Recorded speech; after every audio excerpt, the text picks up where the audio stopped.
पूर्वांचल में समाजवादी पार्टी के पास कुछ बचा नहीं है। लालगंज लोकसभा ऑलरेडी बसपा के खाते में है और आजमगढ़ लोकसभा ऑलरेडी बीजेपी के खाते में है और शायद मैं उस समय साथ में नहीं होता तो समाजवादी पार्टी तीसरे नंबर पर होती।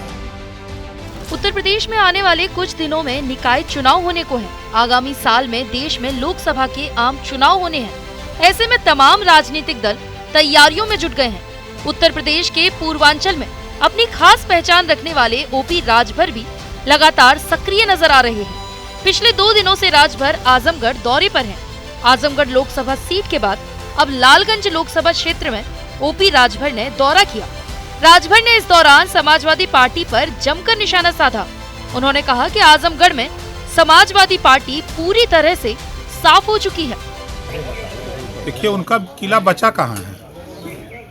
लालगंज लोकसभा ऑलरेडी बसपा के खाते में है और आजमगढ़ लोकसभा ऑलरेडी बीजेपी के खाते में है, तो उनका किला कहाँ है। अब तो कुछ है नहीं उनका यहाँ।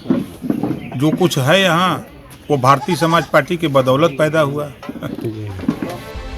वैसे ये बात भी सच है, एक समय में आजमगढ़ सपा का किला माना जाता था, लेकिन आजमगढ़ की दोनों ही लोकसभा सीट अब उनके हाथ में नहीं है। आजमगढ़ से सांसद निरहुआ और लालगंज से गठबंधन प्रत्याशी संगीता आजाद सांसद हैं। वहीं ओपी राजभर ने आगे ये बात भी कह डाली कि अगर विधानसभा में हमारा साथ नहीं रहा होता तो समाजवादी पार्टी तीसरे नंबर पर रही होती। आपने देखा भी कि 10 के 10 सीट समाजवादी पार्टी जीती तो भारतीय समाज पार्टी के नेताओं के बल पे न जीती है। और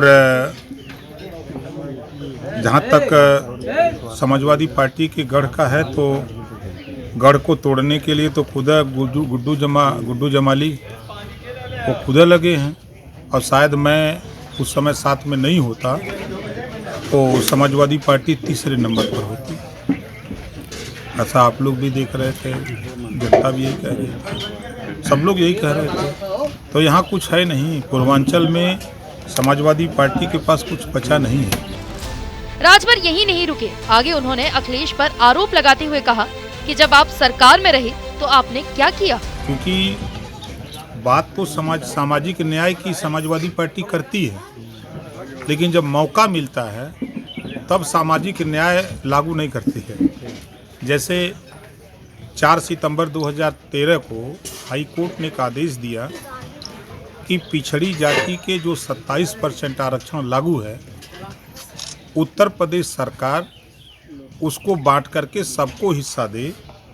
इसका लाभ सिर्फ 12 जातियां उठा रही हैं। मुख्यमंत्री कौन था? अखिलेश यादव जी। तब उनको सामाजिक न्याय याद नहीं आई। हाई कोर्ट ने 15 सितंबर 2013 को दूसरा आदेश दिया कि शिक्षा एक समान उत्तर प्रदेश सरकार करे।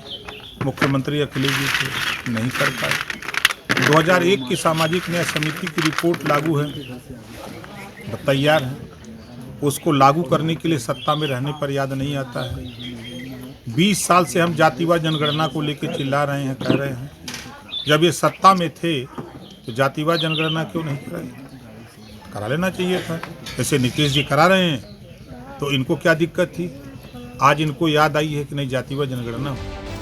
फिलहाल आपको बता दें कि बीते 4 मार्च को अखिलेश भी आजमगढ़ दौरे पर थे, जहां उन्होंने अपने सहयोगियों के साथ मिलकर 2024 के लोकसभा चुनाव में 80 सीटों पर चुनाव लड़ने की बात कही थी।